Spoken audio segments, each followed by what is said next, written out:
this is our, let's see. All right, last week Elijah was taken into heaven, and now we're in Elisha's ministry. But before some great miracles, a story about a revolt in Moab. All right, again, here we're following the kings right now in Israel. Joram, that's Ahab's son, is king. And in Judah, Jehoshaphat's king, which is David's great-grandson. All right, and then for these last few weeks, the next couple of weeks, even though this is on the kings, it's going to be a lot about Elijah and Elisha. So this is when their ministry is going on. All right, so let's read about this summary of the final king in Ahab's dynasty.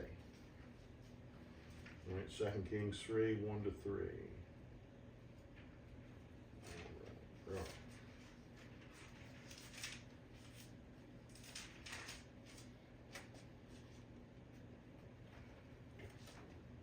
Now Jehoram the son of Ahab began to reign over Israel and Samaria in the 18th year of Jehoshaphat, king of Judah, and reigned 12 years. And he wrought evil in the sight of the Lord, but not like his father and like his mother. For he put away the image of Baal that his father had made. Nevertheless, he cleaved unto the sins of Jeroboam the son of Nebat, which made Israel to sin. He departed not therefrom. All right, so the fourth and the final king of the house of Omri is Joram. And here's, see these lines here, that's four in this house. Omri, Ahab's father, then Ahab, and Ahaz, who was bad, and let's mark them all. Ahab's first son, and he died. And this one, his son Joram, was bad. You know, it does say he wasn't as bad as the rest of his family. It does say he got rid of the statues of Baal, image of Baal, but it says, nevertheless, he cleaved into the sins of Jeroboam. So, as you'll find out, all 20 kings of Israel, every one was listed did evil in the sight of the Lord. Just some not as bad as others, and this one wasn't as bad. However, he's a descendant of Ahab. The prophecy's been made against the house, so judgment is coming to that house. All right, now we have a revolt from the king of Moab, and we're going to have a lot of the family of Abraham in this battle coming up here. We'll read from verse 4 to the remainder of the chapter. And Mesha, king of Moab, was a sheep master, and rendered unto the king of Israel 100,000 lambs and 100,000 rams with the wool. But it came to pass when Ahab was dead, that the king of Moab rebelled against the king of Israel, and King Jehoram went out of Samaria the same time, and numbered all Israel. And he went and sent to Jehoshaphat, the king of Judah, saying, the king of Moab hath rebelled against me. Wilt thou go with me against Moab to battle? And he said, I will go up. I am as thou art, my people as thy people, and my horses as thy horses. And he said, which way shall we go up? And he answered, the way through the wilderness of Edom. So the king of Israel went, and the king of Judah, and the king of Edom, and they fetched a compass of 7 days' journey, and there was no water for the host and for the cattle that followed them. And the king of Israel said, alas, that the Lord have called these three kings together to deliver them into the hand of Moab. All right, we'll stop there a second. Moab was serving Israel, and it revolted from him under King Ahab, and now he's about to go to war. So the king of Israel, Joram, he requests assistance from two other kings. Jehoshaphat here. Jehoshaphat says, you're my brother, so they're both Israelites. And he also, to the king of Edom. Anyone know who Edom comes from? Who's the father of all the Edomites? Edom means red, Esau. So then they're related to him too. So all these in this battle are descendants, going against them are descendants of Isaac, because Esau came from Isaac. But only the kings of Judah and Israel came from Jacob. All right, and this is a very similar situation. If you remember back in last chapter, King Ahab went to Jehoshaphat and said, will you help me? And Jehoshaphat agreed to help King Ahab, and now he's agreeing to help of King Joram. But also another similar story happened. If you remember, he said to Ahab, don't we have a true prophet of God here who we can consult? So Jehoshaphat's going to do the same thing here, verse 11. But Jehoshaphat said, is there not here a prophet of the Lord, that we may inquire of the Lord by him? And one of the king of Israel's servants answered and said, here is Elisha, the son of Shaphat, which poured water in the hands of Elijah. So they're going to go to the prophet Elisha here and know they're going to get a true word from the Lord. And Jehoshaphat said, the word of the Lord is with him. So the king of Israel and Jehoshaphat and the king of Edom went down to him.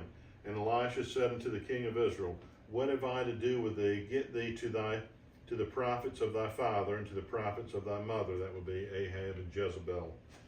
And the king of Israel said unto him, nay, for the Lord hath called these three kings together to deliver them into the hand of Moab.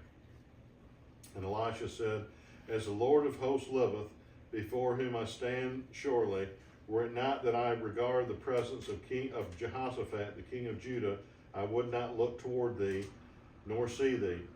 So he says to them, if it was just you, King Joram, or just the king of Edom, I wouldn't even take you. But since Jehoshaphat here, the good king who I respect, I'll listen to you. So in verse 15 he says, now bring me a minstrel. And it came to pass when the minstrel played that the hand of the Lord came upon him.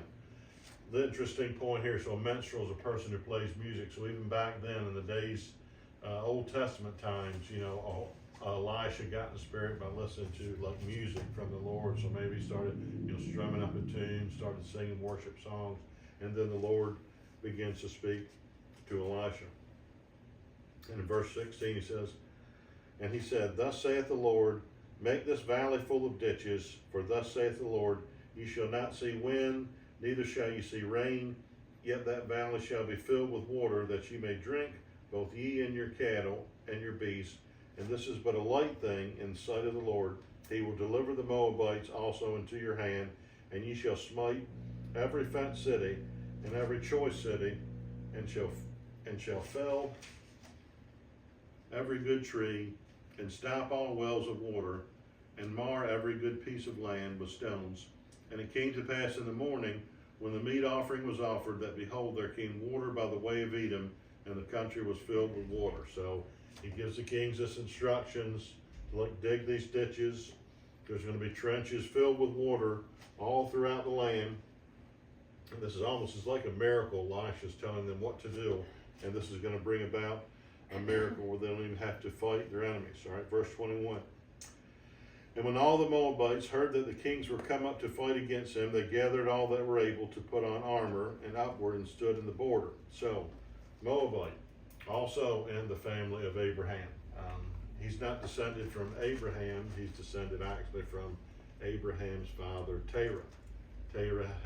Terah's grandson was Lot, and Lot is the father of Moab. So they're all in Abraham's family, but they've all become wicked except for the king of Judah. So verse 22, and they rose up early in the morning, and the sun shone upon the water, and the Moabites saw the water on the other side as red as blood.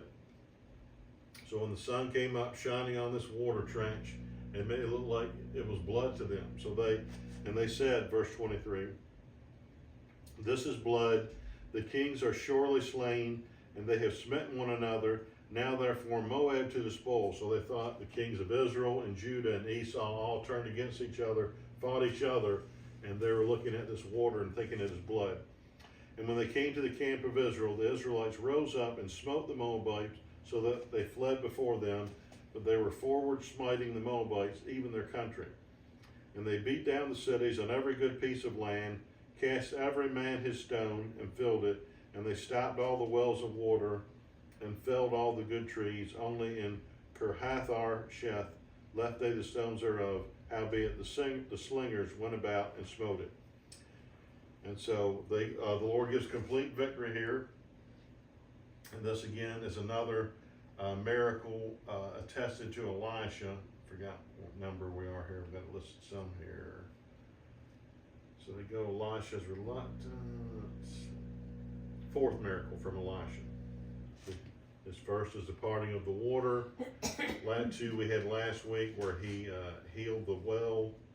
And I forgot what the other one was, but that's three. That puts him up to four. Elijah had 8, so we're going to figure, he asked for a double portion, so we're going to see if Elisha gets to 16 miracles.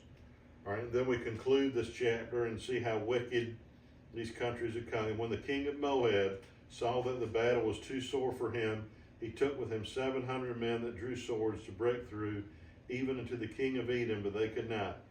Then he took his eldest son that should have reigned in his stead, so his oldest son who was next to reign, and offered him up for a burnt offering upon the wall. And there was great indignation against Israel, and they departed from him and returned to their own land. So the Lord gives the king of Israel victory. Probably not because of him, but because Jehoshaphat is with him, and also Esau. So that's kind of a story of a triumph for the army, and Elisha give them that positive word.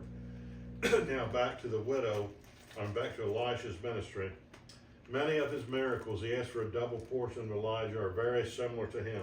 If you remember Elijah, there was famine in the land. He went to the widow. She said, all I've got is this little oil to bake a cake for me and my son, and then we're going to die. And what did he tell her? He said, make me a cake, and as long as this famine's in the land, oil's going to come out of that jar, and it did. So we're going to have a story very similar to that here. A widow receives a miracle of oil. So chapter 4. Now there cried a certain woman of the wives of the sons of the prophets unto Elisha, saying, Thy servant my husband is dead, and thou knowest that thy servant did fear the Lord, and the creditor is come to take unto him my 2 sons to be bondmen. And Elisha said unto her, What shall I do for thee? Tell me, what hast thou in thy house? And she said, Thine handmaid hath not anything in the house save a pot of oil. Then he said, Go, borrow the vessels abroad of all thy neighbors, even empty vessels, borrow not a few. And when thou art come in, thou shalt shut the door upon thee and upon thy sons, and shalt pour out into all those vessels, and thou shalt set aside that which is full. So she went from him and shut the door upon her, and upon her sons who brought the vessels of her, and she poured out. And it came to pass, when the vessels were full, that she said unto her, Son, bring me yet a vessel. And he said unto her, There is not a vessel more. And the oil stayed. Then she came and told the man of God, and he said, Go, sell the oil, and pay the debt, and live thou and thy children of the rest. So miracle number 5 here for Elisha. Let's talk back in 1 Kings. Elijah had a similar account. He tells her what to do here. So he tells, God said, I've got 1 pot of oil. That's all I've got left. I can't pay my debt off. The creditors are going to come and take my 2 sons, and I have nothing at all. You know, as I think about the story here, when I went to Hawaii in 1990, that was not quite 50 years after Pearl Harbor. We went to Pearl Harbor, visited there, and they said then it was jam full with oil when the USS Arizona was hit. And they said now, which at the time, 49 years later, it's still leaking oil to them. 34 years later, it's still leaking oil. So it had so much oil, and I guess the hole was so small, it's just gradually coming out. I don't know, I forgot what, I thought they said it was going to stop in the early 2000s, but still leaking oil. So similar to that, the only thing different here, she's only got one, maybe a pot or something this big. She goes to all her neighbors, gets every single pot and pan she can borrow, and I can imagine she's saying, well, I don't understand this, but I've got nothing to lose, and she fills up 1 pot, and she keeps filling and filling. I imagine her and her son sit there in the basement as it just keeps coming out. Finally, every single pot and pan is full to the rim. She sells it, gets the money, pays her creditors, and thus miracle number 5 from Elisha. And again, similar to the widow. Yes. Contrast hers, she just needed it for because she was going to starve to death, and it just kept coming from that 1 jar. Whereas Elisha said, go fill up every one. And imagine to her amazement, even though it kept filling up, and then finally when she got to the last pot, and then her original pot was empty, she said, all right, now we go sell these. All right.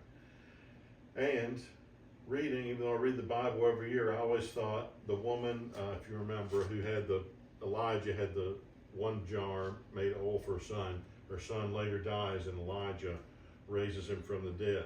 Here, I was thinking it was the same thing with this widow, but it's not her son, because this widow, so this is a different woman in this account coming next to it. Her son, who's raised from the dead, another person Elijah will encounter. Verses 8 through 37, this is kind of the bulk of the story today. And it fell on the day that Elisha passed to Shunem, so this is a Shunammite woman, where was a great woman, and she constrained him to eat bread, and so it was that oft as he passed by, he turned in hither to eat bread. And she said unto her husband, Behold, now I perceive that this is a holy man of God, which passeth by us continually. Let us make a little chamber, I pray thee, on the wall, and let us set for him there a bed, and a table, and a stool, and a candlestick. And it shall be, when he cometh to us, that he shall turn in hither. And it fell on a day that he came hither, and he turned in into the chamber, and lay there. And he said to Gehazi his servants, Call this Shunammite. And when he had called her, she stood before him. So Elisha in his ministry is going around the town and becomes friends with a Shunammite woman. And she really loves and appreciates his ministry. And she says to her husband, Can we just build a little teeny side, like a shed, only connected to the house? So whenever he's in our area, he's got a place to stay, a place to rest. And Elisha is very appreciative of it.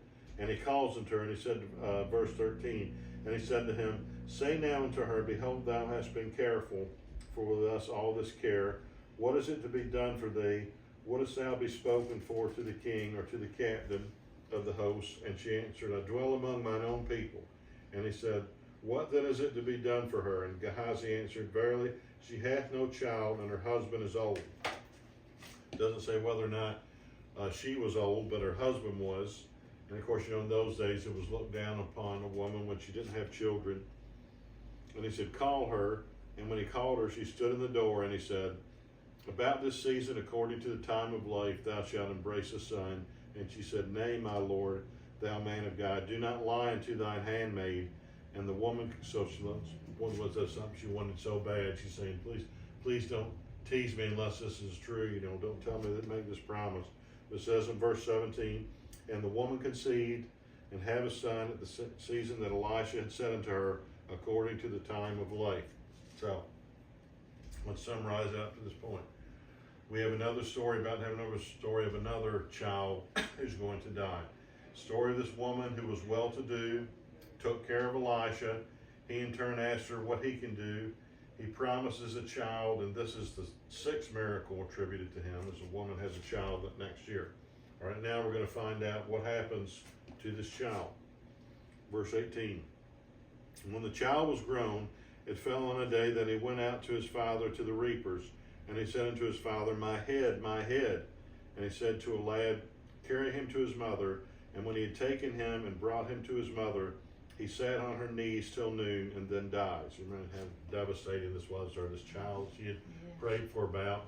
And then, today it could happen, but in those days, with no medical treatment, something could strike you suddenly, whereas you would rush into the emergency room and maybe be fine in a few hours. Here, not the case. He sits on his lap till lunchtime, and then he dies.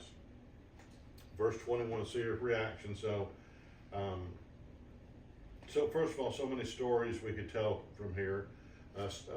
First of all, the miracle of her after being barren, the realization of the lifelong desire, and then when she finally gets it, the enemy tries to steal it from her. All right, verse 21, and she went up and laid him on the bed of the man of God, and shut the door upon him, and went out. And she called unto her husband and said, Send me, I pray thee, one of the young men and one of the asses, that I may turn to the man of God and come again. And he said, Wherefore wilt thou go to him today? And it is neither new moon nor Sabbath. And she said, It shall be well. Then she saddled an ass and said to her servant, Drive and go forward. Slack not thy riding for me, except I bid thee. So she went, came unto the man of God to Mount Carmel. And it came to pass, when the man of God saw her afar off, that he said to Gehazi his servant, Behold, yonder is that Shunammite. Run now, I pray thee, to meet her, and say unto her, Is it well with thee? Is it well with thy husband? Is it well with the child? And she answered, It is well. And when she came to the man of God to the hill, she caught him by the feet, but Gehazi came near her to thrust her away. And the man of God said, Let her alone, for her soul is vexed within her, and the Lord hath hid it from me, and hath not told me. So she comes, as soon as she dies, or the child dies, she doesn't mourn. She doesn't say why. She goes right, makes a beeline right for Elijah. falls at his feet as fast as possible. And we see here Elisha, even though the Lord speaks to him, he said, the Lord has hid this from me. So she has to tell him what happened. Then in verse 28, she reminds him of what she had told him when he told her she was going to have a child. Then she said, did I desire a son of my Lord? Did I not say, do not deceive me? Then he said to Gehazi, gird up thy loins, and take my staff in thy hand, and go thy way. If thou meet any man, salute him not. If any salute thee, answer him not again, and lay my staff upon the face of the child. And the mother of the child said, as the Lord lives, so he said unto Gehazi, go ahead and lay your hands on the child. And the mother said, as the Lord liveth, and as thy soul liveth, I will not leave thee. And he arose and followed her. So her and Elisha go together. And Gehazi passed on before them, and laid the staff upon the face of the child, but there was neither voice nor hearing. Wherefore he went again to meet and told him, saying, the child is not awake, so he's dead. And when Elisha was come into the house, behold, the child was dead and laid upon his bed. He went in therefore and shut the door upon them twain and prayed unto the Lord. If you remember, very similar, the widow in Elijah's time, her son had died, and Elisha went up and prayed for this child. So very similar things with Elijah and Elisha. Only Elisha's method is different here, verse 34. And he went up and he lay upon the child, and he put his mouth upon his mouth, and his eyes upon his eyes, and his hands upon his hands, and he stretched himself upon the child. And it says, and the flesh of the child waxed warm. So he's coming back to life. Then he returned, walked into the house to and fro, went up, stretched himself upon the child, and the child sneezed 7 times, and the child opened his eyes. So you most ever sneezes 4 times in a row, and all of a sudden this child who was dead sneezes 7 times. You know, dead people don't sneeze, so they realize it's a miracle. He's back to life. And he called Gehazi and said, call the Shunammite. So he called her, and when she was come in unto him, he said, take thy son. Then she went and fell at his feet and bowed herself to the ground and took up her son and went out. Some teach that this was Jonah. I don't know. This is speculation, and I'm sure there's some extra biblical sources that lean to this, but we don't know for sure. But anyway, who knows whatever happened to the child? I'm sure he lived and outlived his mother and father, and the Lord gave him back to her after this happened. All right. So we'll close out here briefly with a couple of small miracles, verse 38 to 41. Healing of the stew. So we're at 6 miracles now. And Elisha came again to Gilgal, and there was death in the land, and the sons of the prophets were sitting before him, or dearth, or a famine. And he said unto his servant, set on the great pot, and seethe pottage for the sons of the prophets. And one went out into the field to gather herbs, and found a wild vine, and gathered thereof wild gourds, his lap full, and came and shred them into the pot of pottage, for they knew them not. So they poured out for the men to eat, and it came to pass, as they were eating the pottage, that they cried and said, O thou man of God, there is death in the pot, and they could not eat thereof. All right? One of my favorite things to eat is soups or stews, like a good beef stew or pork. And there are a couple examples in the Bible of, stews being into a story. One thing I thought of, Esau again, who sold his birthright for a pot of stew to Jacob. So they're whipping up stew in a famine. This is a 700 BC, so you don't have just a spice rack of stuff you can put in. So he goes out and mistakenly takes poison roots, and when he does, the stew's contaminated, and they can taste it. Verse 41 says, but he said, then bring meal, and he cast it in the pot, and he said, pour out for the people that they may eat, and there was no harm in the pot. So what does Elijah do? Like he did last week when he put salt in the well, this time he puts flour into the pot, and the stew is healed, and they all can eat, and it's good. And the miracle number 7 is attributed to Elisha. And then finally, one more example of a miracle, these final 3 verses as we close out the chapter. And there came a man from Beersheba, and brought the man of God bread of the first fruits, 20 loaves of barley, and full ears of corn, and the husk thereof. And he said, give unto the people that they may eat. So he's got 20 loaves of bread here. The only problem is, that's a lot, but then he's got 100 people. And his servant said, what then shall I set before 100 men? He said again, give the people that they may eat, for thus saith the Lord, they shall eat, and shall leave thereof. So he set before them, and they did eat, and left thereof according to the word of the Lord. So, one more miracle this week. The man does not have enough food to feed 100 people. Elijah prays, and again, miracle number 8. So they just keep passing food around, casting food around, and all 100 are full till they're satisfied. Right, what does this story remind us of? Jesus, of course, feeding the 5,000 and the 4,000. Only he had a lot less. He only had 5 loaves and 2 fishes, and a lot more people. This Elisha has to feed 100. He had to feed 5,000. But there's one difference too. Jesus is God, of course, so he can do anything. And God, same God who did, ministered, answered Elisha's prayer. So it doesn't matter if it was 5 million or 5 billion. The Lord could have provided that. But whatever the case, another miracle now. Elisha is now equal to Elijah. But he said he's asked for the double portion. So in the next couple of weeks, we'll see if he again doubles the amount Elijah did. So next week we'll continue the miracles of Elisha, the story of Naaman the leper, and an axe that floats, and a dramatic victory in war, and again famine strikes the land. So a lot going on in the ministry of this prophets here, Elijah and Elisha. Anyone have any comments or questions? All right, Lord, we thank you for this lesson today. We ask that you bless the remainder of the services, Lord, in Jesus' name. Amen. Very good. All right, thank you, folks. Time to go. Time to go. I'll do my pit stop now.